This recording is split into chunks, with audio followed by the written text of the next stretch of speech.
কুবাতে বিশ্বনবী সাল্লাল্লাহু আলাইহি ওয়াসাল্লাম এক সাহাবাকে ইমাম বানায় দিয়ে আসলেন।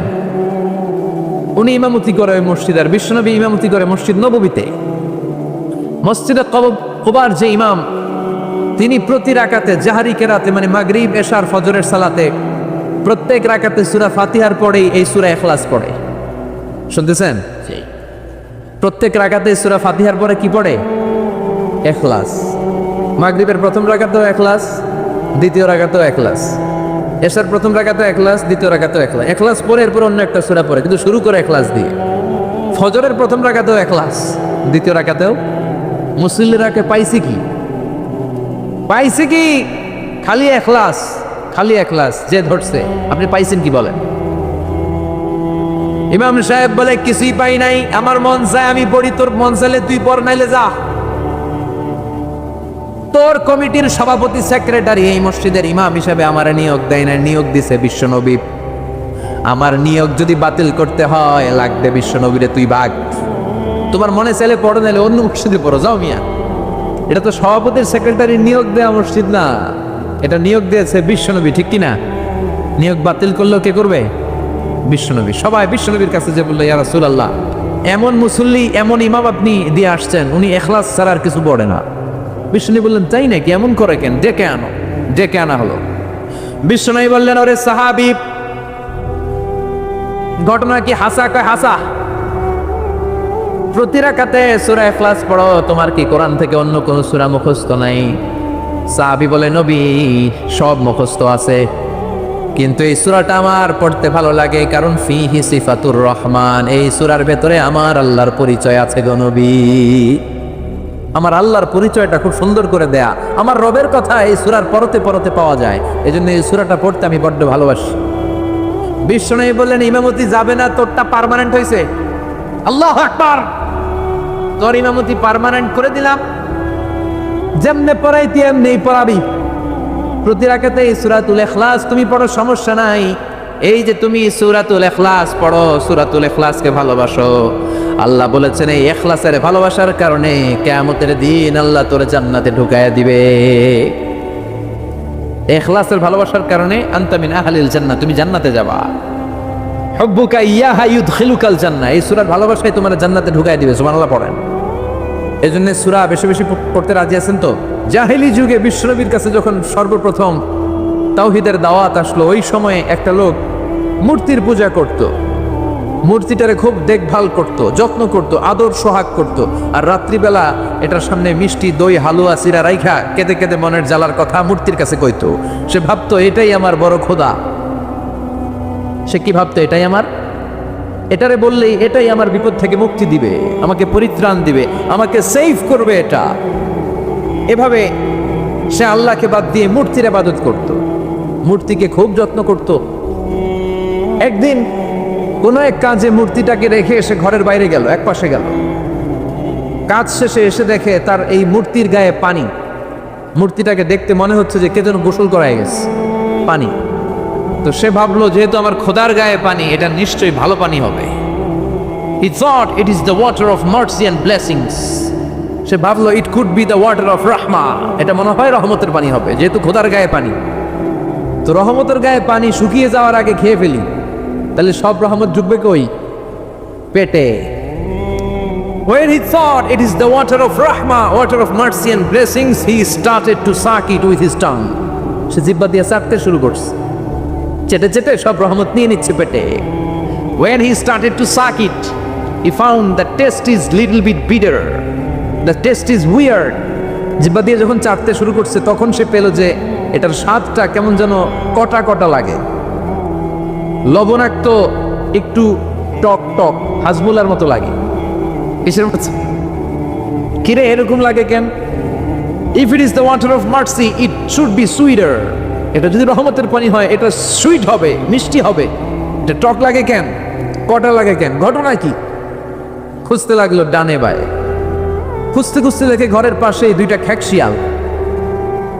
অনেকে এই বর্ণনাটা দিতে যে কুকুরের কথা বলে, কিন্তু হাদিসে এসছে খ্যাকশিয়াল, সালাবান, দুইটা খ্যাকশিয়াল। দেখলো যে একটা খ্যাকশিয়াল এখনো পা উঁচু করে রাখছে, মাঝখান থেকে রহমতের পানি এখনো কিছু পড়ছে, just dropping the water of রাহমা। এখনো পড়তেছে টপ টপ, বোঝা যায় না? বোঝা যায়। টনক নড়েছে তার ঘুমন্ত বিবেক এবার জেগেছে। এবার সে চিন্তা করলো, হায় হায়, এতক্ষণ ভাবছি রহমতের পানি, এখন দেখি কুত্তার মুত, এখন দেখি খেকশিয়ালের পেশাব। সর্বনাশ, কি করলাম এতটা বছর, এত টাকা, এত পয়সা, এত আদর সোহাগ যত্ন এটারে দিলাম, কি দিল তার বিনিময়ে সে আমাকে? যে একটা খেকশিয়ালের পেশাব থেকে, কুকুরের পেশাব থেকে নিজের বাঁচাতে পারে না, সে জাহান্নামের আগুন থেকে কিয়ামতের দিন আমারে কেমনে বাঁচাবে? রাগের চোটে খোদারে ধরে দিছে আসার। খোদারে ধরে কি করছে?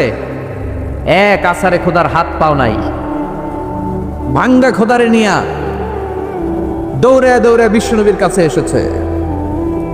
এসে বলল, আব্দুল্লাহর বেটা মোহাম্মদ, এতদিন ভাবছি এটা খোদা, এখন দেখি হুদা।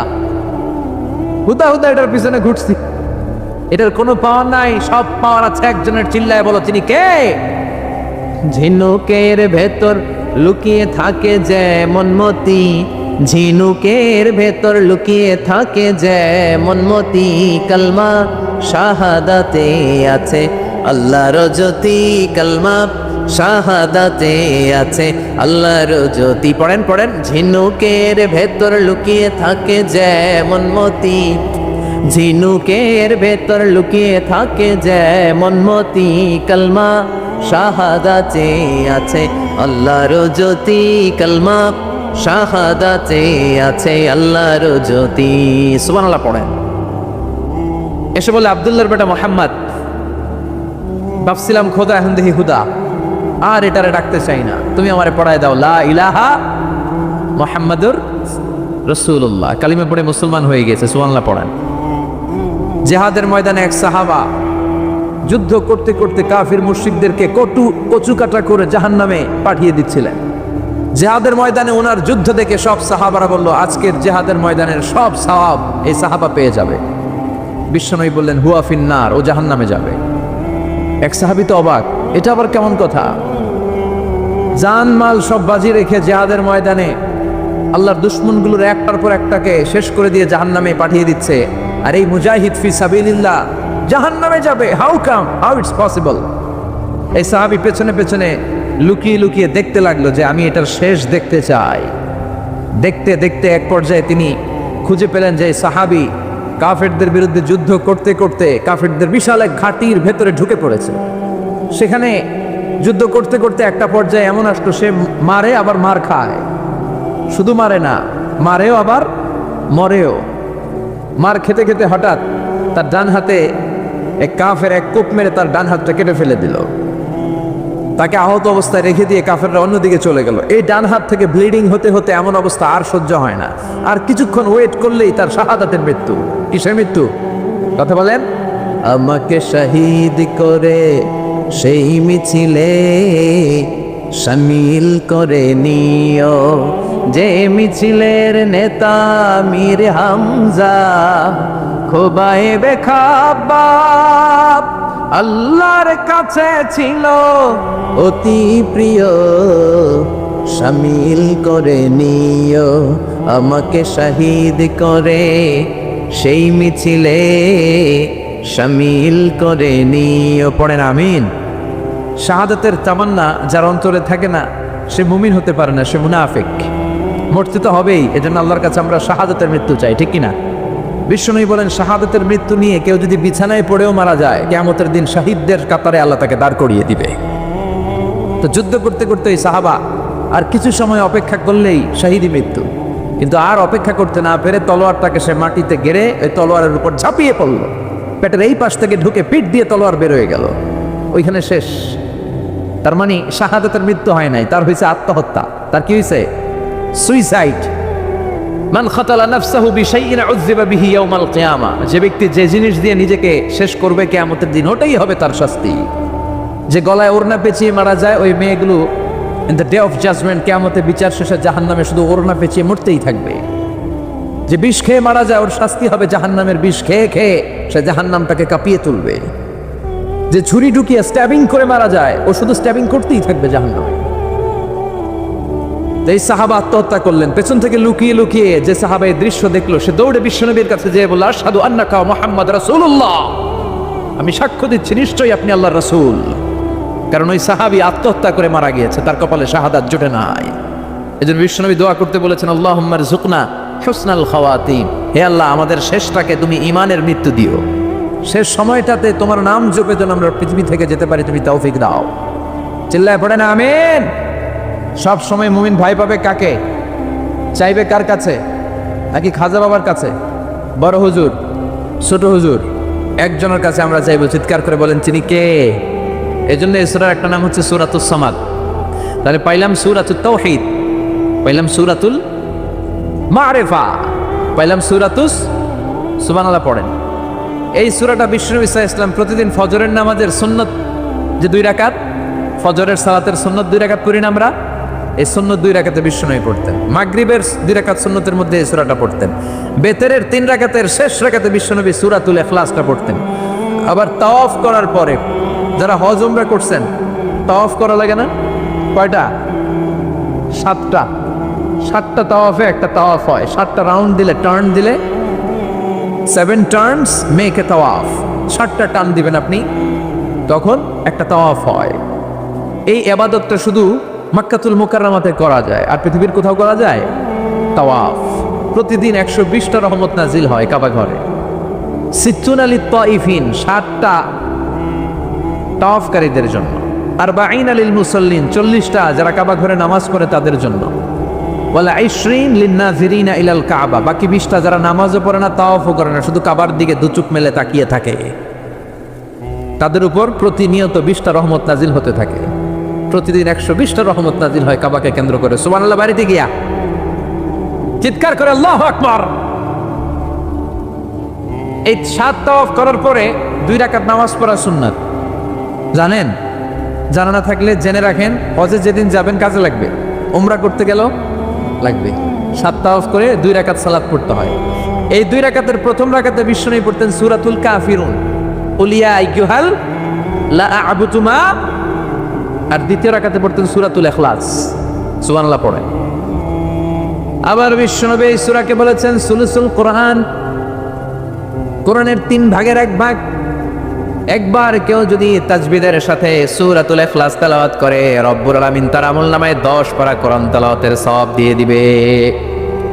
2 বার তেলাওয়াত করলে 20 পারার সওয়াব দেয়া হবে। 3 বার যদি কেউ এই ছোট্ট সূরাটা কেবলমাত্র 3 বার তেলাওয়াত করে, পুরো কোরআন খতমের সওয়াব আমলনামায় দিবে কে? ফজিলত কম না বেশি? টের পাচ্ছেন তো ফজিলতটা? 3 বার পড়লে পুরো কোরআন কাভার। কোন মুহাদ্দিসিন বলেছেন না, বিশ্বনবী সুলুসুল কোরআন দ্বারা 1/3 অফ দ্য বুক দ্বারা এটা বুঝায় নাই। বিশ্বনবী বুঝিয়েছেন পুরো কোরআনটাকে যদি প্রেসাইজ করা হয়, কনসাইজ করা হয়, যে হুজুর পুরো কোরআনের সব কথাগুলোর আপনি প্রেসাইজ করে 3 শব্দে আমারে বলেন যে পুরো কোরআন আল্লাহ কি বলেছে, তাহলে আমি বলবো কোরআনে আল্লাহ আপনাকে বলেছে তাওহীদের কথা, বলেছে রিসালাতের কথা, আর বলেছে আখিরাতের কথা। তাহলে পুরো কোরআনের মৌলিক কথা 3টা। 1 নাম্বার তাওহীদ, 2 নাম্বার রিসালাত, 3 নাম্বার সবাই বলেন 1 নাম্বার, 2 নাম্বার, 3 নাম্বার। যেহেতু এই সূরাটা তাওহীদ নিয়ে কথা বলে, যেহেতু এই সূরাটা তাওহীদের রূপরেখা অঙ্কন করেছে, সেহেতু কেউ যদি এই সূরাটা পড়ে কেমন যেন সে কোরআনের 3 ভাগের 1 ভাগ তেলাওয়াত করে ফেললো। কোন সুবহানাল্লাহ। এজন্য এটাকে বিশ্বনবী বলেছেন সুলুসুল কোরআন, 1/3 অফ দ্য বুক। হয় একবার পড়লে 10 পারা, 2 বার 20 পারা, 3 বারে পুরো খতম, না হয় অন্তত তাওহীদের সব বিষয়গুলো আপনার অন্তরের মধ্যে ঢুকে যাবে। চিল্লায় কোন আল্লাহু আকবার। অনেক বরকতের সূরা। বিশ্বনবী মুহাম্মদ রাসূলুল্লাহ সাল্লাল্লাহু আলাইহি ওয়াসাল্লাম মক্কা থেকে মদিনায় হিজরত করে আসলেন। মদিনায় যাওয়ার আগে কুবা পল্লী, যারা হজ উমরায় গিয়েছেন, মক্কা থেকে মাত্র 5 কিলোমিটার দূর একটা মসজিদ আছে, মসজিদে কুবা। প্রতিদিন শনিবার বিশ্বনবী মসজিদে নববী থেকে কুবা মসজিদে হেঁটে হেঁটে যে 2 রাকাত নামাজ পড়তেন। কেউ যদি অজু করে, ঘর থেকে অজু করে যে কুবার মসজিদে নামাজ পড়ে, তার আমল নামে আল্লাহ একটা কবুল উমরা হজের সওয়াব দিয়ে দিবে। এই জন্য দেখবেন প্রতি শনিবারে কুবা মসজিদে ভিড়। আমি যতবার গিয়েছি সৌদিতে, প্রত্যেক শনিবারে ওখানে জিয়ারত করেছি। শনিবারে যে কুবা মসজিদে আপনি নামাজ পড়বেন। এই কুবা মসজিদ তৈরি করে বিশ্বনবী চলে আসলেন মদিনাতুল মুনাওয়ারাতে। এসে তিনি জায়গা চুজ করলেন, কোথায় হবে আমার মসজিদ, লোকেশন চুজ করলেন। বিশ্বনবী লোকেশন চুজ করতে পারতেন খুব ভালো। খুঁজে খুঁজে এমন একটা জায়গা তিনি বাছাই করলেন, সেন্টার অফ দ্য সিটি, এটা শহরের একেবারে মাঝখানের জায়গা। বিশ্বনবী বললেন এই জায়গা আমার লাগবে। সুবহানাল্লাহ কবেন না? কি জ্ঞান, কি বুদ্ধিমত্তা, কি ফিলোসফি ছিল বিশ্বনবীর। সব জায়গায় বিশ্বনবীর এই অভাবনীয় বুদ্ধিমত্তা। বিশ্বনবী যখন কোনো যুদ্ধে যেতেন, যুদ্ধ ডান দিকে, যুদ্ধ কোন দিকে, কিন্তু সেনাপতি নিয়ে বের হইতেন বাম দিকে, বের হইতেন বাম দিক দিয়ে, গুইরা টুইরা ওই দিকে যাইতেন। সুবহানাল্লাহ কবেন না? যাতে কেউ কল্পনাই করতে না পারে কোথায় অ্যাটাক করবে উনি। এটা হচ্ছে সেনাপতির যুদ্ধ কৌশল। বিশ্বনবীর যুদ্ধ যদি হতো বাম দিকে, উনি বেরোইতেন ওই দিকে। বিশ্বনবীর যুদ্ধ হলো সামনে, মদিনা থেকে তিনি পিছনের রাস্তা দিয়ে অনেক দূরে চলে যেতেন, সেখান থেকে মরুভূমির পথ পাড়ি দিয়ে তারপর যুদ্ধের ময়দানে যেতেন। বুদ্ধিমত্তা, intellectual power. He was a very good mediator ever in the world. পৃথিবীর সবচাইতে বেশি কূটনৈতিক বুদ্ধি সম্পন্ন মানুষ করে আল্লাহ তাআলা বিশ্বনবীকে বানিয়েছেন। ওয়াজ এ ভেরি গুড মিডিয়েটর। মধ্যস্থতা করতে পারতেন ভালো, সালিস করতে পারতেন ভালো। সালিস আমরা বাংলায় বলি সালিস, আসলে শব্দটা সালিস, আসানি আসালিস। আমার আপনার মধ্যে ঝগড়া, তো আমি এক আপনি দুই, আরেকজন লাগবে কি তিন নাম্বার, আসালিস। এটাকে বলে সালিস। সালিসই করতে পারতেন বিশ্বনবী, চমৎকার। স্বামী স্ত্রীতে ঝগড়া হইলে মিলাই দিতেন। কত ফাতেমা আর আলীর ঝগড়া মিলাই দিয়েছেন তার হিসাব নাই। সুবহানাল্লাহ কইবেন না? এমনকি হি ওয়াজ এ ভেরি গুড মিডিয়েটর, ভালো মধ্যস্থতাকারী ছিলেন। স্ত্রীদের মধ্যেও ঝগড়া লাগতো, বিশ্বনবীর স্ত্রীদের মধ্যেও খুনসুটি হতো, ঝগড়া মারামারি। বিশ্বনবীর একমাত্র ভার্জিন কুমারী স্ত্রী ছিল আয়েশা রাদিয়াল্লাহু তাআলা আনহা। ওনার বাড়িতে বিশ্বনবীর আরেক স্ত্রী, খুব সম্ভবত হাফসা বা সফিয়া, কোনো বর্ণনা এসেছে পায়েস, কোথাও এসেছে ঝোলওয়ালা তরকারি হাদিয়া নিয়ে আসছে, যে এটা আপনারা দিলাম। মায়েশা তরকারি দেখে রেগে গেলেন, আমার ঘরে তরকারি দিছো কেন, আমি রাঁধতে পারি না? আমি নিজ হাতে রান্না করে বিশ্বনবীরে খাওয়াবো। রেগে মেগে তরকারির ঝোল নিয়ে সফিয়ার বা হাফসার গালের মধ্যে মেখে দিয়েছে। হাফসা যে বিশ্বনবীর কাছে বলি, ইয়া রাসূলুল্লাহ, কুমারী বউ তো আদর করছেন বেশি, লাই দিয়া কই তুলছেন দেখেন। ও নবী, আমি পায়েস নিয়েছিলাম আর ঝোল করা তরকারি নিয়েছিলাম, ভেবেছিলাম আপনিও খাবেন, আয়েশাও খাবে। আয়েশা কয়, আমি কি রাঁধতে জানি না, নিয়ে আসলা কেন, আমার ঘরে দিলা কেন, আমি রাঁধতে জানি, নিয়ে যাও। শুধু আমার তরকারিটা প্রত্যাখ্যান করে নাই, তরকারির ঝোল আর পায়েস দিয়ে আমার গালের মধ্যে কসমেটিক্স বানাইয়া দিছে। এই যে গাল দেখেন, দলিল নিয়ে আসছি, দেখেন কি করছে। বিশ্বনবীর পদ্ধতি ছিল, বিচার কেউ দিলেই he never take any action, he never react anymore. কখনো উনি অ্যাকশনে যেতেন না, উনি দুই পক্ষের কথা শুনতেন। সুবহানাল্লাহ পড়েন। আর আমাদের বিচার করতে গেলে একজনের কথা শুনে আরেকজনরে বাস আছে না নাই? বললেন আয়েশারে ডাকো, আয়েশা এমন করেছো? করেছি। কেন করেছো? বলে, ইয়া রাসূলুল্লাহ, মাথাটা গরম ছিল, নিজেকে সামলাতে পারিনি গো নবী, সামলাতে পারিনি, আমি ভুল করেছি, আমি স্বীকার করলাম, মাফ করে দেন। বিশ্বনবী বললেন, এবার ঠিক আছে, দুজনের কথা আমি শুনেছি, এবার আমার জাজমেন্ট হচ্ছে কিসাস, মানে যেমন করেছো তেমন, গুতা মারলে গুতা, ঘুষি মারলে ঘুষি, আঘাত করলে আঘাত, ঠিক কিনা? হাফসাকে তুমি যেমনি ঝোল মাখিয়ে দিয়েছো, হাফসা তুমিও বাটি থেকে ঝোল নিয়ে আয়েশার গালে পলিশ করে দাও। হাফসাও সুযোগ পাইয়া ঝোল নিয়ে মাইখা দিছে। এবার দুইজনের গালে কসমেটিক্স। বিশ্বনবী মুচকে হাসলেন, আরশের উপর থেকে খুশি হয়ে গেল কে? এটা হচ্ছে বিশ্বনবীর বিচার করার বুদ্ধিমত্তা। হি ওয়াজ এ ভেরি গুড মিডিয়েটর। ঝগড়া লাগলেই, বুখারীতে একটা চ্যাপ্টার আছে, চ্যাপ্টারের নাম হচ্ছে ইযহাবু বিনা নুসলিহ বাইনাহুম। চ্যাপ্টারের নাম আমাকে নিয়ে চলো, আমি মিলাইয়া দিব। চ্যাপ্টারের নাম কি? আমাকে নিয়ে যাও, আমি মিলাইয়া দিয়ে আসবো। কত জায়গায় যে বিশ্বনবী যে মিলাইয়া দিয়ে আসতেন। মক্কা থেকে তিনি যখন মদিনায় এসছেন, মদিনার দুইটা গোত্র ছিল, আউস আর খাজরাজ। এদের এই দুই গোত্রের মধ্যে 100 বছরের মারামারি, 120 বছরের যুদ্ধ, কেউ থামাতে পারে না। থামাতে পারবে কি করে? বাবা যখন মারা যায়, ছেলেরে বলতে, আমারে মারছিল তোরাও মারবি। কেউ যখন ইন্তেকাল করে ওসিয়ত করে যেত, আমারে কোপাইছে তোরাও কোপাবি, কোপায় সাইজ করে ফেলবি। তো সবাই সবার রাগ আর ঝাল মেটানোর জন্য এরকম ছেলে মেয়েদেরকে ওসিয়ত করে যেত যে এই যুদ্ধ যেন বন্ধ না হয়, আমার প্রতিশোধ তুই নিবি বাবা। এরকম ডাকাত কিছু লোক আছে না নাই? দাও দাও করে আগুন শুধু জ্বালাতে চায়। 120 বছরের যুদ্ধ কেউ থামাতে পারে না। বিশ্বনবী মক্কা থেকে মদিনায় হিজরত করলেন। মদিনায় যে উভয় পক্ষরে নিয়ে বসলেন, উভয় পক্ষের সব কথা শুনলেন। এরপরে কথা শোনার পরে মাত্র 7 দিনের ব্যবধানে বিশ্বনবী 120 বছরের যুদ্ধ মিটায় দিলেন। এতদিন পর্যন্ত নিয়ম ছিল আউসের কেউ খাজরাজের কোনো মেয়ে বিয়ে করে না, খাজরাজের কোনো ছেলে আউস থেকে মেয়ে নেয় না। ওদের আনন্দ ওদের মতো, এদের আনন্দ এদের মতো। এই মিলিয়ে দেওয়ার পর থেকে আউস আর খাজরাজের মধ্যে বিয়ে করানোর ধুম পড়ে গেল। এরা কুরবানির গোশত নিয়ে আউসের এরা খাজরাজের বাড়িতে দিয়ে আসে, খাজরাজের এরা আবার ওট জবাই করলে বড় রান দিয়ে আসে আউসের কাছে। সুবহানাল্লাহ পড়েন। বিশ্বনবী ছিলেন গুড মিডিয়েটর। তিনি মদিনায় লোকেশন খুঁজতেছেন, কোথায় হবে আমার মসজিদ নববী, যেটা হবে আমার ক্যান্টনমেন্ট, যেটা হবে আমার গণভবন, যেটা হবে আমার বাসভবন, যেখান থেকে আমি মিলিটারি সোলজার পাঠাবো অ্যাটাক করার জন্য, যেখানে হবে আমার জেলখানা, যেখানে হবে আল্লাহর কাছে সেজদা দেওয়া জিকির করার জায়গা। চিল্লা এখন ঠিক কিনা? এখন মসজিদগুলোরে আমরা মনে করছি শুধু ইবাদতের জায়গা। এই মসজিদ কেন্দ্রিক সব হতে হবে। আপনি গোটা বিশ্ব দেখেন, বাংলাদেশের ছোট্ট একটা চিপার মধ্যে একটা মসজিদ দাঁড় করায় ফেলছে। মসজিদ হবে অনেক বড় এরিয়া নিয়ে, পার্কিং লট থাকবে বড় বড়।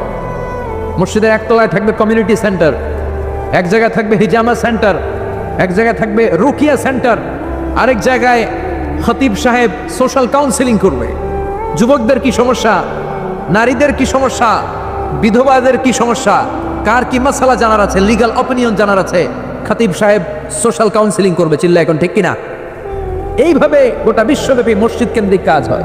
এদেশে মসজিদে শুধু নামাজ, আর কিছু নাই। বিশ্বনবী লোকেশন তালাশ করতেছেন, কোথায় বানানো যায় মসজিদ নববী।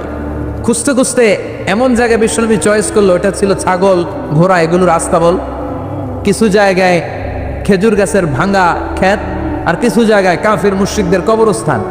এখন এই জায়গায় মসজিদ করা তো কঠিন। বিশ্বনবী বললেন, না, আমার নজর এক জায়গায় যদি পড়ে ওইখান থেকে আমি ফিরাই না সহজে, ট্রাই করো, এটাই আমার লাগবে মসজিদে নববী।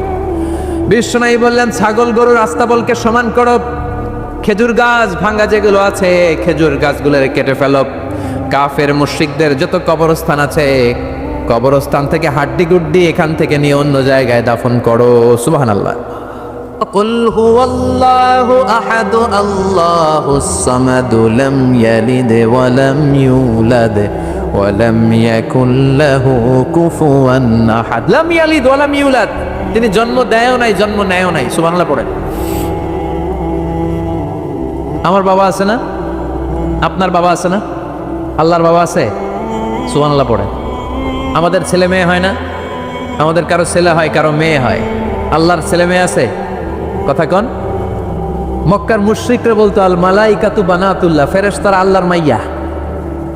কি কইতো? ফেরেশতারা আল্লাহর মেয়ে।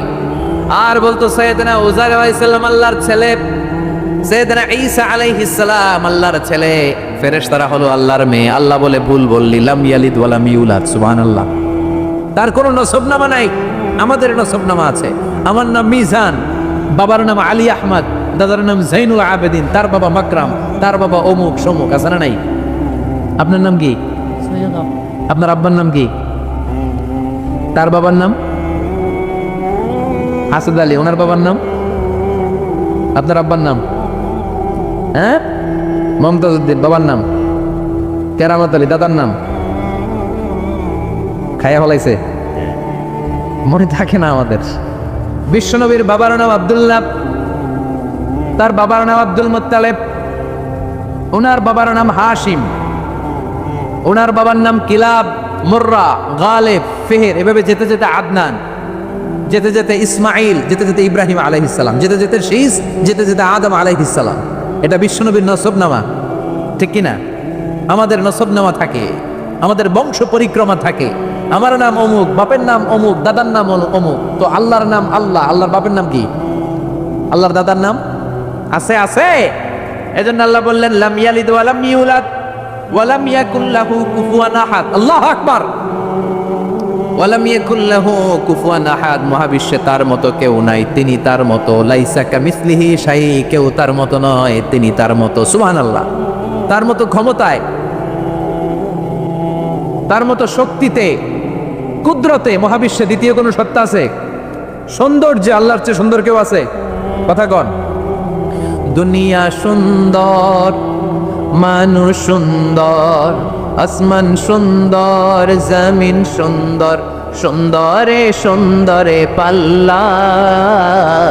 জানি না কত সুন্দর তুমি আল্লাহ, জানি না কত সুন্দর তুমি আল্লাহ। পড়ে, দুনিয়া সুন্দর, মানুষ সুন্দর, আসমান সুন্দর, জমিন সুন্দর, সুন্দরে সুন্দরে পাল্লা। জানি না কত সুন্দর তুমি আল্লাহ, জানি না কত সুন্দর তুমি আল্লাহ। সুবহানাল্লাহ পড়েন। ইন্নাল্লাহ জামিল ইউহিব্বুল জামাল। আল্লাহ নিজে সুন্দর, আল্লাহ সৌন্দর্যকে পছন্দ করেন। মহাবিশ্বে তার সমকক্ষ কেউ নাই, তার মতো সুন্দর কেউ নাই, ঠিক কিনা? জান্নাতে যারা ঢুকবে in the day of judgement, কিয়ামতের দিন জান্নাতীরা আল্লাহকে দেখতে পাবে। ইন্নাকুম সাতারাউনা রাব্বাকুম আয়ানান কামা তারাউনা হাযাল কমার। বিষ্ণু বলেন, এই যে জলজলে চন্দ্রটা তোমরা যেমনি দেখতে পাও, কিয়ামতের কঠিন ময়দানে বিচার শেষে যারা জান্নাতে যাওয়ার সুযোগ পাবা, তারা চাঁদটা যেমনি দেখো দু চোখ দিয়ে আল্লাহর সেদিন তেমনি দেখতে পাবা। জান্নাতীদেরকে নাজ নেয়ামত সব দেওয়ার পরে আল্লাহ বলবেন, ও জান্নাতীরা, কোরআনে হাদিসে নবীর কাছে আলেমদের মুখে যত নাজ নেয়ামতের কথা শুনেছো সব পাইছো না?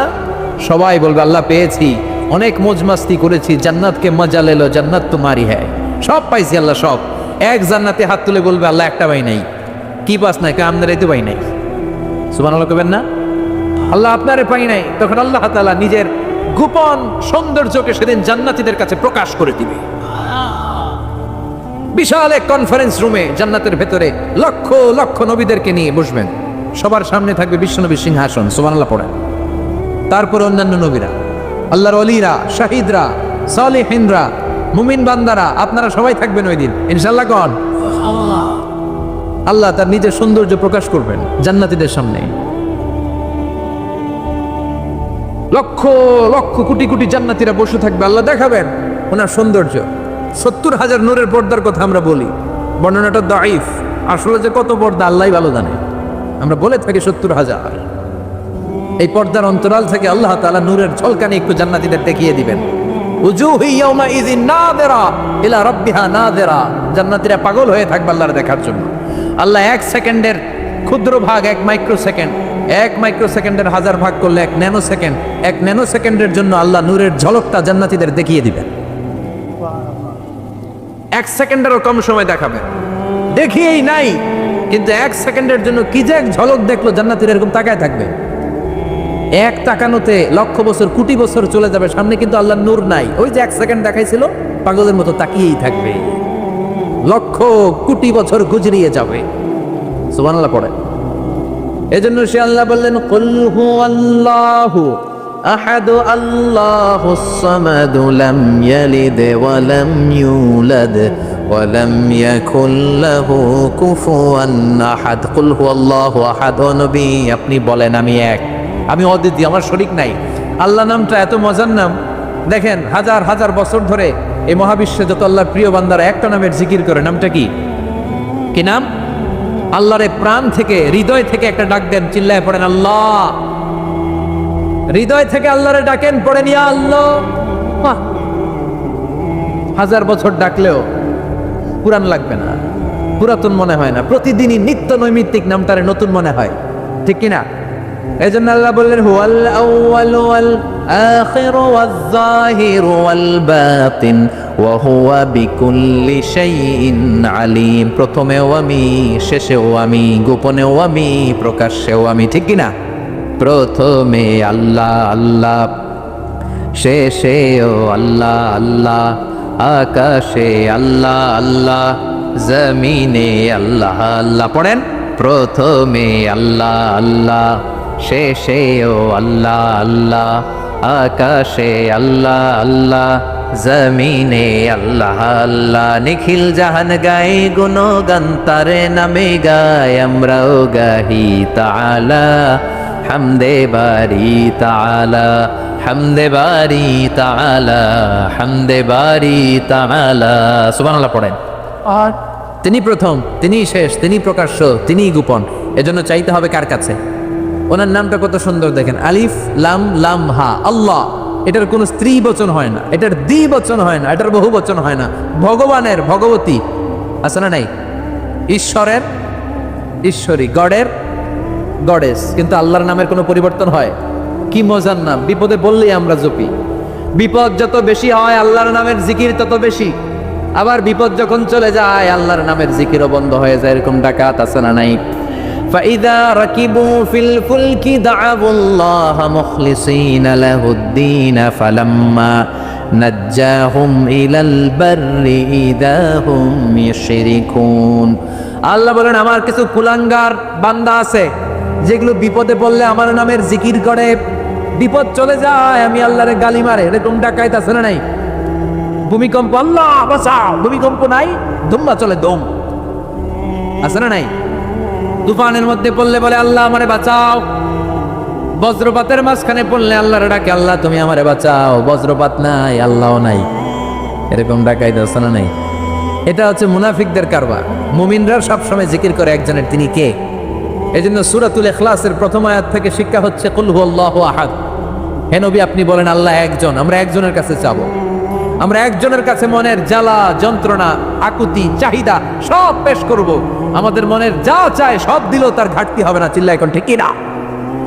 এরপর আয়াতে আল্লাহ বললেন আল্লাহুস সামাদ, তিনি অমুখাপেক্ষী, গোটা বিশ্বের সবাই আল্লাহর কাছে ফরিয়াদ করে, আল্লাহ কারো কাছে ফরিয়াদ করে না, ঠিক কিনা?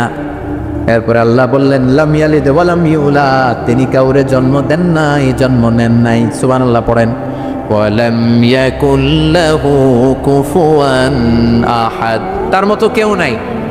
এটা আল্লাহর অস্তিত্বের ব্যাপারে একটা গুরুত্বপূর্ণ আকীদা, খেয়াল রাখবেন। আল্লাহর মতো কেউ হয় না, তিনি তার মতো। তিনি, অনেকে প্রশ্ন করে, কারণ হাদিসে পাওয়া যায় আল্লাহর হাত আছে, ইয়াদুল্লাহি ফাওকা আইদিহিম ইয়াদুল্লাহি ফাওকাল জামাআ, একসাথে যারা থাকে তাদের উপর আল্লাহর হাত থাকে, তার মানে আমার মতো হাত না, আল্লাহর রহমত থাকে, ঠিক কিনা? আল্লাহ আরশের উপর থাকেন, কেমনে থাকেন এটা আমরা জানি না। এজন্য ইমাম মালিক বলতেন আল ইস্তিওয়া মা'লুম, আল্লাহ যে আরশের উপর আছে এটা আমরা জানি, ওয়াল কাইফিয়াতু মাজহুল, কিন্তু কেমন ভাবে আছেন এটা আমাদের অজানা। ওয়াস সুআলু আনহু বিদআহ, এই সম্পর্কে প্রশ্ন করা হচ্ছে বিদআহ। এজন্য তাফাক্কুর ফি খালকিল্লাহ ওয়ালা তাফাক্কুর ফিল্লাহ, আল্লাহর সৃষ্টি নিয়ে গবেষণা করো, আল্লাহর নিয়ে গবেষণা করো না। আল্লাহর নিয়ে গবেষণা করতে গেলে তোমার মাথার তারগুলোতে ছিঁড়ে ফেলবে কে? ছিঁড়ে যাবে। তিনি হচ্ছেন আনলিমিটেড, অসীম। অসীমকে নিয়ে যদি সসীম গবেষণা করে ঝামেলা আছে না নাই? এজন্য আল্লাহর নিয়ে গবেষণা না করে আল্লাহর তৈরি করা পাহাড়ের দিকে তাকান, মরুভূমির দিকে তাকান, গাছপালার দিকে তাকান, সাগরের দিকে তাকান, ঝর্ণার দিকে তাকান। ঝর্ণা ঝর্ণা ঝর্ণা রে, বলনা বলনা বলনা রে, কাবি রহে পাগল পাড়া তুই, কার মিলনে ফুল ফসলে ভরা রে তোর দুকুল ভুই, কার মিলনে ফুল ফসলে ভরা রে তোর দুকুল ভুই। ঝর্ণা ঝর্ণা ঝর্ণা রে, বলনা বলনা বলনা রে, কার বিরহে পাগল পাড়া তুই। সুবহানাল্লাহ পড়েন। আল্লাহ তাআলা উল্লেখ করছেন মুমিনদের প্রথম বৈশিষ্ট্য হচ্ছে আত্তাইবুনা। আমার সাথে সাথে সবাই পড়েন আত্তাইবুনা।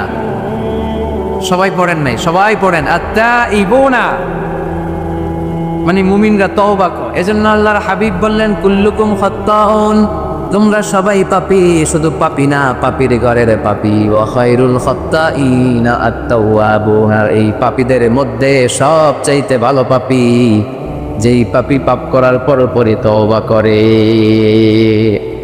ইয়া আইয়ুহাল্লাযীনা আমানু তুবু ইলাল্লাহি তাওবাতান নাসুহা, ও বিশ্বাসীরা তোমরা যদি অন্যায় করে ফেলো, তোমরা যদি ভুল করে ফেলো, তোমরা যদি নিজের নফসের উপর জুলুম করে ফেলো, উপলব্ধি আসার পরে আমার কাছে ক্ষমা চাও, তওবা করো।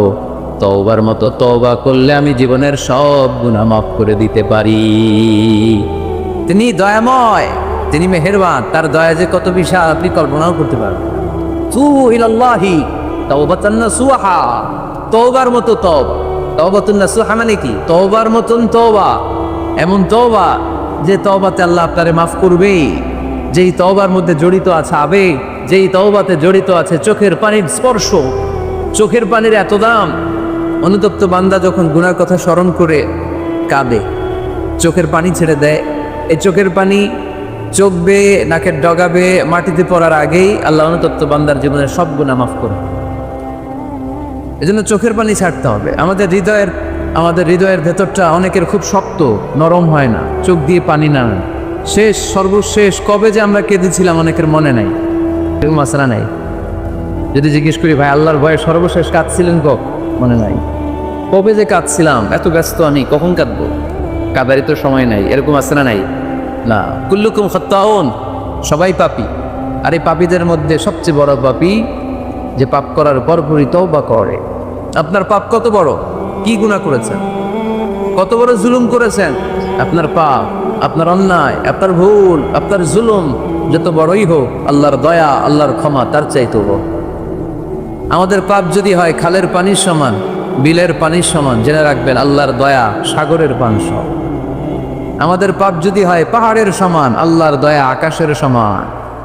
এজন্য আল্লাহ বললেন, তুবু ইলাল্লাহি তাওবাতান নাসুহা, তওবার মতো তওবা করো। তওবার মতো যদি তওবা করতে পারো, সব গুনাহ মাফ করে দিতে পারে কে? কত যে দয়াময় তিনি, কত যে মেহেরবান। দয়ার ভালোবাসাকে তিনি 100 টুকরা করেছেন। এক টুকরা আমাদের সবার মাঝে ভাগ করে দিয়েছেন, 99 টুকরা উনি নিজের মধ্যে রেখে দিয়েছেন। দেখেন আমাদের এক টুকরার ভালোবাসার নমুনা পৃথিবীব্যাপী আপনি খোঁজ করে দেখেন, কত ভালোবাসার ঘটনা। এক একজন যে কত লাভ স্টোরি জানে। যদি জিজ্ঞেস করি ভাই একটা লাভ স্টোরি শোনান, আপনি ঘটনা শুনতে শুনতে নিজেই কাঁদতে শুরু করবেন। এত চমৎকার লাভ স্টোরি, এত চমৎকার ভালোবাসার উপন্যাস, এত চমৎকার নাটক। ভালোবাসার দৃশ্য দেখলে অবাক লাগে। বন্ধু বন্ধুর জন্য ভালোবাসা, স্বামী স্ত্রীর জন্য ভালোবাসা। নেপালের ওই যে কি যেন একটা এয়ারপোর্টে আমাদের ইউএস বাংলা একটা এয়ারক্রাফট ক্র্যাশ করেছিল, হ্যাঁ, হাজব্যান্ড ওয়াইফ, কি নাম এটার? ত্রিভুবন ইন্টারন্যাশনাল এয়ারপোর্ট, ত্রিভুবন। এই ত্রিভুবনে আমাদের পাইলট যখন সিগন্যাল চাচ্ছিল, ওখানে ওই 10 না 01 নাকি 20 এই নিয়ে কনফিউশনের কারণে ওনারা সেফলি ল্যান্ড করতে পারেনি। মারাত্মক ক্র্যাশ।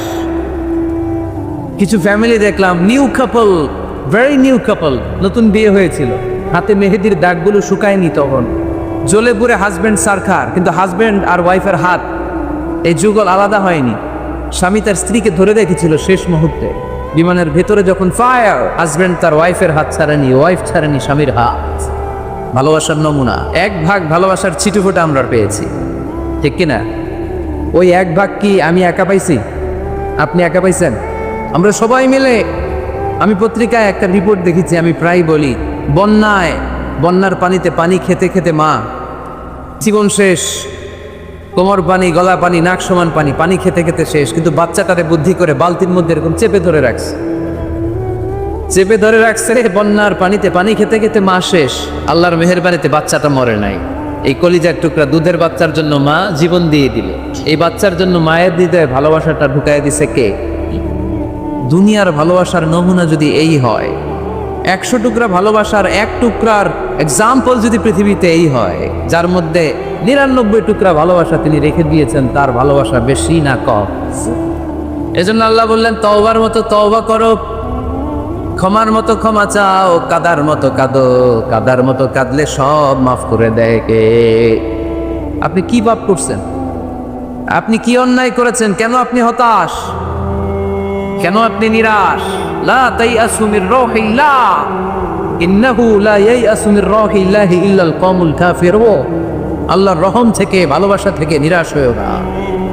আল্লাহর রহমত আর দয়া থেকে নিরাশ হয় তারা যারা কাফের, ঠিক কি না? কত পাপ করেছেন আপনি? বনি ইসরায়েলের এক সিরিয়াল কিলার ছিল, সেই বুখারীতে এসেছে, সে এত হত্যা করেছে, হত্যা করতে করতে করতে 99 জন মানুষকে সে সিরিয়ালি মার্ডার করে ফেলছে। কয়জনকে? আপনি মারছেন কয়জন রে? আমি মারছি কয়জন রে? সে 99 জনকে মারছে। কয়জনকে? 99 জনকে। মারার পরে তার অন্তরে ভয়, হায় রে 99 জনকে আমি শেষ করে দিলাম, না জানি আমার নসিবে কি আছে, না জানি আল্লাহ আমার কি শাস্তি দেয়। ভয়ে এক রাহেবের কাছে গেল, খ্রিস্টান পাদ্রী, খ্রিস্টানদের আল্লাহর ওলি, যে বলে, ও আল্লাহর ওলি, আমার তো বড্ড ভয় হয়, আমি অপরাধ করেছি। কি অপরাধ? আমি 99 জনকে হত্যা করেছি। রাহেব বলে, 99 জনকে হত্যা করছো? সর্বনাশ, তোর কপালে তো ক্ষমা নাই। সিরিয়াল কিলার কয়, আমার কপালে যদি ক্ষমা না থাকে তোরে বাঁচায় রে গেলা তুই, আমি যেহেতু শেষ, তোরও শেষ করে মরবে, ওরেও মেরে মিস। এবার সেঞ্চুরি, এবার সেঞ্চুরি করে আবার ভয়, হায় রে 100 জনের মারলাম, না জানি আমার নসিবে কি আছে। খুঁজতে লাগলো কোনো ভালো আলেম আছে কিনা, আলেমের কাছে গেছে, যে বলে, আলেম 100 হত্যা করেছে আমি, 100 খুনের আসামি, আমার নসিবে কি ক্ষমা আছে? আলেম বলে, তুমি কি গুনাহ করছো মিয়া? তোমার গুনাহ যত বড় হোক, তোমার অন্যায় যত বড় হোক, তোমার পাপ যত বিশাল হোক, আমার আল্লাহর দয়া ভালোবাসা তার চাইতেও বিশাল। তুমি একটা ভালো জায়গায় যাও, এই এলাকাটা ভালো না, এখানে সব জালিমদের বসবাস, তুমি ভালো মানুষদের এলাকায় চলে যাও, সেখানে যে তওবা করো, লোকটার অন্তরে ভয় এসেছে, তওবার নিয়ত করেছে, বাসায় যে কাপড় চোপড় ব্যাগের ভেতরে ভরে ঘর থেকে বের হওয়ার সাথে সাথে মালাকুল মউত এসে রূহ কবজ করেছে। ফাজারাত মালাইকাতুর রাহমাহ ওয়া মালাইকাতুল আযাব, রহমতের ফেরেশতারা আসছে, আযাবের ফেরেশতারা আসছে। রহমতের ফেরেশতারা বলে যেহেতু রিয়েলাইজেশন আসছে, ভালো পথে যাওয়ার ইন্টেনশন আসছে, আমরা রুমিব। আযাবের ফেরেশতারা বলে না, এখনো তো ভালো হইতে পারে নাই, 100টা খুনের বিষয়টা সহজ না, 100 জন মানুষকে হত্যা করেছে, তার রূহটা আমরা নিয়ে সিজ্জিনে ঢুকাবো। রহমতের ফেরেশতারা বলে না, তার রূহটা আমরা নিয়ে আইল্লিনের ভেতরে ঢুকাবো। 2 দল ফেরেশতার মারামারি, 2 দল ফেরেশতা ঝগড়া লেগে গেছে, এরা বলে আমরা, এরা বলে আমরা, বেজাল আছে না নাই? আল্লাহ বলে ধাক্কা ধাক্কি আর ঝগড়ার দরকার নাই, ফিতা দিয়ে মাপো। ভালো এলাকাটা যে এলাকায় যাচ্ছিল, ওই এলাকাটা যদি কাছে হয় রহমতের ফেরেশতারা নিয়ে যাবে, খারাপ এলাকা যদি কাছে হয় আযাবের ফেরেশতারা নিয়ে যাবা। খারাপ এলাকাটা কি কাছে নাকি অনেক কাছে? একেবারে কাছে, ঘর থেকে মাত্র বের হয়েছিল, ঠিক কিনা? আর ভালো এলাকা তো অনেক দূর। আল্লাহ জমিনকে আদেশ করলেন, ভালো এলাকাটা তুই সংকুচিত হয়ে কাছে চলে আয়, খারাপ এলাকাটা তুই দূর থেকে দূরান্তরে চলে যা। মেপে দেখা গেল যে খারাপ এলাকা অনেক দূরে, ভালো এলাকা একেবারে কাছে। রহমতের ফেরেশতারা তার রূহ নিয়ে জান্নাতে ঢুকিয়ে দিল। চিল্লায় পড়েন আল্লাহু আকবার। এজন্য তওবা যদি তওবার মতো করতে পারেন, চাওয়ার মতো যদি আল্লাহর কাছে চাওয়া যায়, সব গুনাহ মাফ করে দিবে কে? বিশ্বনবী বলেন, আমার আগের কোনো গুনাহ নাই, পরের কোনো গুনাহ নাই। লিয়াগফির লাকাল্লাহু মা তাকদ্দামা মিন যামবিকা ওয়া মা তাআখার। আল্লাহ বললেন, নবী আপনার কোনো গুনাহ নাই, আপনি মাসুম, নিষ্পাপ, নিষ্কলুষ, আপনার কোনো পাপ নাই, গুনাহ নাই, অন্যায় নাই। তারপরে বিশ্বনবী বলেন, ওয়াল্লাহি লা আস্তাগফিরুল্লাহ ওয়া আতুবু ফিল ইয়াউমি আকসার মিন 70 মাররা। প্রতিদিন আমি বিশ্বনবী 70 বারেরও বেশি আল্লাহর কাছে তওবা করি। কয়বারের বেশি? 70 বার। কোনো গুনাহ আছে? কোনো পাপ আছে? কোনো অন্যায় জীবনে করেছে? উনি যদি প্রতিদিন করে 70 বার, আমাদের করা দরকার কয়বার? হ্যাঁ, 70,000 বার। আহা, আমরা করি কয়বার? কয়বার করি? বছরে করি না 70 বার, ঠিক কিনা? আওয়াজ করে সবাই তওবা পড়েন, পড়েন আস্তাগফিরুল্লাহ, আবার পড়েন আস্তাগফিরুল্লাহ, আবার পড়েন আস্তাগফিরুল্লাহ। আপনার তওবা, আপনার ইস্তেগফার আপনি নিজেই পড়বেন। অনেকে বলে ইমাম সাহেব রে না আনলে তওবা পড়া যাবে না, আছে না নাই? হুজুর এসে তওবা পড়াইতে হয় না, আপনার তওবা আপনি করবেন, আপনি অনুতপ্ত হবে। আপনি ডাকতে দেরি, আল্লাহ ডাকে সাড়া দিতে দেরি হয় নাই। ওয়া ইযা সাআলাকা ইবাদি আন্নী ফাইন্নী করিব, যখন জিজ্ঞেস করে আমি কোথায়, নবী আপনি বলে দেন আমি কাছে। আল্লাহ কাছে না দূরে? আল্লাহর কাছে কোনো মায়া হয়ে যাওয়া লাগে, কোনো কেরানি হয়ে যাওয়া লাগে না, কোনো মাধ্যম হয়ে যাওয়া লাগে আল্লাহর কাছে? আল্লাহ বলে ডাকলেই আল্লাহ ডাকে সাড়া দেয়। চিল্লায় বলেন ঠিক কিনা? আল্লাহ বললেন, যদি আমার কাছে আসতে চাও 1 বিঘত, আমি আসি 2 বিঘত। যদি আমার কাছে আসতে চাও 1 হাত, আমি আল্লাহ আসি 2 হাত। যদি আমার কাছে হেঁটে হেঁটে তুমি বান্দা আসতে চাও, আমি আল্লাহ তোমার দিকে দৌড়ে দৌড়ে যেতে চাই। তুবু ইলাল্লাহি তাওবাতান নাসুহা, তওবার মতো তওবা, তওবার মতো তওবা করলে সব গুনাহ মাফ করে দিতে পারে কে? তাহলে মুমিন বান্দার প্রথম গুণ হচ্ছে তাইবুনা। প্রথম গুণটা কি? আত-তাইবুনা। সবাই পড়েন, আবার পড়েন আত-তাইবুনা। তওবার 5টা শর্ত আছে। কয়টা? আরো জোরে বলেন কয়টা? 1 নাম্বার হচ্ছে অ্যাকনলেজমেন্ট, স্বীকার যাইতে হবে যে আল্লাহ আমি সবচেয়ে বড় গুনাহগার। কি গুনাহ করছেন আপনি জানেন না? এগুলো স্বীকার করেন, একটার পর একটা লিস্ট করে আল্লাহরে শোনান, যদিও আল্লাহ সব জানে, ঠিক কিনা? আপনি বলেন আল্লাহ আমি এই পাপ করেছি, আল্লাহ আকাশের নিচে জমিনের উপরে আমার চাইতে বড় গুনাহগার আর কেউ নাই, এমন কোনো পাপ নাই যেটা আমি করি নাই। আল্লাহ আমি ছাড়া তোমার গোলামের অভাব নাই, কিন্তু তুমি ছাড়া আর একটা রবও আমার নাই, ঠিক কিনা? এভাবে আল্লাহরে বলেন। অ্যাকনলেজমেন্ট, স্বীকারোক্তি, আল ইকরার, স্বীকার জান যে আপনি গুনাহগার। আপনার চাইতে বড় গুনাহগার এই তল্লাটে দ্বিতীয়টা নাই। 2 নাম্বার হলো রিপেন্টেন্স, অনুতপ্ত হন, চোখের পানি ছাড়েন, মাফ করে দিবে কে? সাইয়েদনা আদম আলাইহিস সালাম ভুল করলেন, ক্ষমা চাওয়ার সময় এই 2টা কাজ তিনি আগে করলেন। প্রথমে তিনি স্বীকার গেলেন তিনি ভুল করেছেন, তারপরে তিনি অনুতপ্ত হলেন। আমরাও যদি ভুল করি কেমন করে আল্লাহর কাছে ক্ষমা চাইতে হয় সেই দোয়াটা আমাদের জন্য রেখে গেলেন। পড়েন, রব্বানা ওয়ালামনা আনফুসানা ওয়া ইল্লাম তাগফির লানা ওয়া তারহামনা লানাকুনান্না মিনাল খাসিরিন।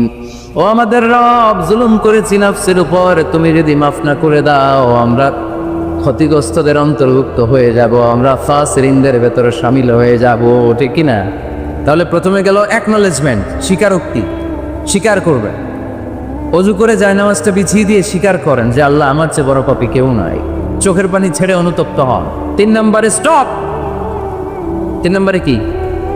সবাই বলেন স্টপ মানে কি? থামেন। আর না, অনেক আগ বাড়ছে, এবার একটু থামেন। যে পাপটা করেছিলেন ওটা থামায় দেন। নাকি ঘুষ খাইতেছেন, সকালে ঘুষ খেয়ে বিকালে মাফ চাবেন, বিকালে ঘুষ খাই আবার রাতে মাফ চেয়ে নিয়ে, এটা আল্লাহর সাথে গেম খেলা হয়ে যায়, ঠিক কিনা? আল্লাহর সাথে গেম খেলা যাবে? আল্লাহর সাথে কৌশল করা যায়? সব কৌশলীর বড় কৌশলী কে? কেউ যেটা পারে না, পারে কে? স্টপ, থামেন। To stop what you have committed from sins, যে পাপ আপনি করেছেন এটা থামায় দেন, আর ওটা করা যাবে। 4 নাম্বার শর্ত হলো টু হেট, ঘৃণা করতে হবে। যে পাপটা করে ফেলছিলেন এটা মনে প্রাণে ঘৃণা করতে হবে, মন থেকে এটার ব্যাপারে একটা ঘৃণা জন্মাতে হবে। 5 নাম্বারে to commit, to determine you never repeat this sin again. আল্লাহর এই ওয়াদা দিবেন, এই কমিটমেন্ট দিবেন।